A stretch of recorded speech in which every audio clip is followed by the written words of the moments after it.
AP deputy CM Janasena అధినేత పవన్ కళ్యాణ్ ఇప్పటం గ్రామానికి వెళ్లారు. అక్కడ ఇండ్ల నాగేశ్వరమ్మ ఇంటికి వెళ్లి ఆమెని పరామర్శించడం జరిగింది. అలాగే ఆమె కుటుంబ సభ్యులందరినీ కూడా పేరు పేరున కూడా వారి యొక్క వివరాలు అడిగి తెలుసుకోవడం జరిగింది.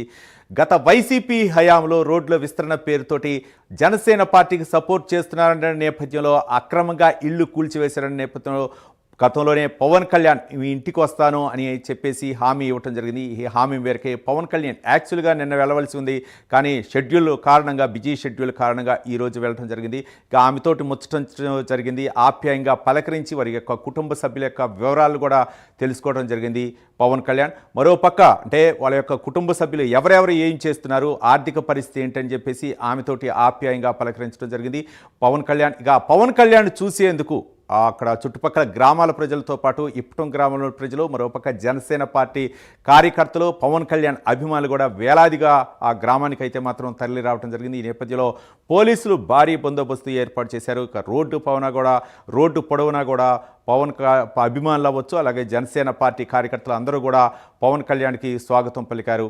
మరోపక్క అక్కడ ఇప్పటం గ్రామంకి వెళ్ళి ఆ ఇండ్ల నాగేశ్వరమ్మ ఇంటికి వెళ్ళడంతో అక్కడ ఆ కుటుంబ సభ్యుల్ని ఆప్యాయంగా పలకరించడం జరిగింది. ఆమెకు కొన్ని భరోసా గతంలో ఏవైతే హామీ ఇచ్చారో ఆ హామీ మేరకు ఆమెకైతే మాత్రం ఆర్థిక సహాయం చేసినట్లు తెలిసింది. పై మరిన్ని వివరాలు మా కరస్పాండెంట్ శ్రీహరి మరిన్ని వివరాలు ఇవ్వడానికి సిద్ధంగా ఉన్నారు.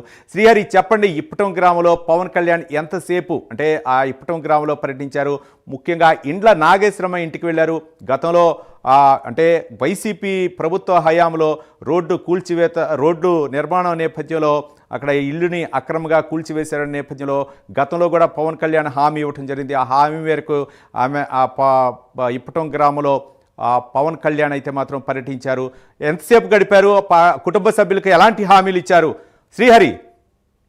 రైట్ రవి, ఉప ముఖ్యమంత్రి పవన్ కళ్యాణ్ గతంలో చూసుకున్నట్లయితే జనసేన ఆవిర్భావ సభ ఏదైతే ఉందో, జనసేన ఆవిర్భావ సభ ఇప్పటం వేదికగా అక్కడ ఏర్పాటు చేసే క్రమంలో ఇప్పటం గ్రామ రైతులు ఎవరైతే ఉన్నారో రైతులు ఆ సభకు ఏర్పాటుకు స్థలాన్ని ఇచ్చారు. అయితే ఈ నేపథ్యంలో వైసీపీ ప్రభుత్వంలో అప్పటి అధికారం ఉండటం వల్ల ఏదైతే ఉందో ఆ సభ అక్కడ ఏర్పాటు చేయనివ్వకూడదంటూ పెద్ద ఎత్తున అయితే పట్టుబట్టింది. అయితే ఈ నేపథ్యంలో అధికారులు అప్పటికి పర్మిషన్లు ఇవ్వకపోయినా సరే గ్రామస్తులు ఇచ్చిన స్థలం ఏదైతే ఉందో ఆ ప్రాంగణంలో కూడా ఉప ముఖ్యమంత్రి పవన్ కళ్యాణ్ ఆవిర్భావ సభనైతే ఏర్పాటు చేశారు. అయితే ఈ నేపథ్యంలో అప్పటి ప్రభుత్వం ఏదైతే ఈ సభకు స్థలం ఇచ్చిన యజమానులు ఎవరైతే ఉన్నారో ఈ ఆ గ్రామస్తులపై అయితే ఒక కక్షపూరిత వాతావరణాన్ని సృష్టించింది. ఆ గ్రామాన్ని ఏదైతే ఇప్పటం గ్రామం ఉందో ఆ గ్రామం రోడ్డు వైండింగ్ పేరుతో ఎక్కడో మారుమూలన ఉన్న గ్రామాన్ని రోడ్డు వైండింగ్ పేరుతో ఇళ్లనైతే కూల్చివేసింది. అయితే ఈ క్రమంలో ఎవరైతే ఇప్పుడు ప్రస్తుతం ఉప ముఖ్యమంత్రి పవన్ కళ్యాణ్ ఈ రోజు శివనాగేశ్వరమ్మ ఇంటికి వెళ్లారో ఆ శివనాగేశ్వరమ్మ ఇల్లు అయితే పూర్తిగా ఆ ఇంటిని కోల్పోయిన పరిస్థితి. అయితే ఆ కోల్పోవడంతో అప్పట్లోనే ఉప ముఖ్యమంత్రి పవన్ కళ్యాణ్ అయితే ఆమెకి ఆర్థికంగా సహాయం అందించారు. దీంతో పాటు ఏదైతే రానున్న రోజుల్లో ఖచ్చితంగా మన ప్రభుత్వం వస్తుంది, మన ప్రభుత్వం వచ్చిన తర్వాత మళ్ళీ మరొకసారి ఇప్పటం గ్రామానికి నేను వస్తాను అంటూ ఆ రోజు ఖచ్చితంగా నీ ఇంటికి వస్తానమ్మా అని చెప్పని ఆ శివనాగేశ్వరమ్మకి అయితే హామీ ఇచ్చారు. ఈ నేపథ్యంలోనే ఉప ముఖ్యమంత్రి పవన్ కళ్యాణ్ అయితే నేడు ఇప్పటం గ్రామానికి అయితే వచ్చారు. ఇప్పటం గ్రామంలో ఉన్న రైతులు ఎవరైతే ఆనాటి ఈ సభా ప్రాంగణానికి స్థలాన్ని కేటాయించారో ఆ కేటాయించిన రైతులందరితో కూడా ఉప ముఖ్యమంత్రి పవన్ కళ్యాణ్ సమావేశమయ్యారు. సమావేశంతో పాటు వాళ్ళకి ఉన్న ఇబ్బందులు, గ్రామానికి ఉన్న సమస్యలను కూడా అడిగి తెలుసుకున్నారు. వారు ఆ గ్రామానికి మెయిన్ రహదారి ఏదైతే ఉందో ఆ రహదారి కూడా మాకు కొంచెం ఇబ్బందికరంగా ఉందని వారు కూడా చెప్పడం జరిగింది.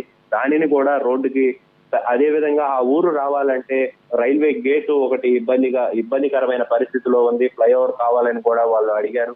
ఇవన్నీ కూడా త్వరితగతిన అటు మంత్రి నారా లోకేష్ దృష్టిలో, అదే విధంగా సీఎం దృష్టిలో పెట్టి దీనిపైన సత్వరమే తగిన చర్యలు చేపడతామని చెప్పని సీఎం ఉప ముఖ్యమంత్రి పవన్ కళ్యాణ్ అయితే ఆ గ్రామస్తులకి స్పష్టమైన హామీ ఇచ్చారు.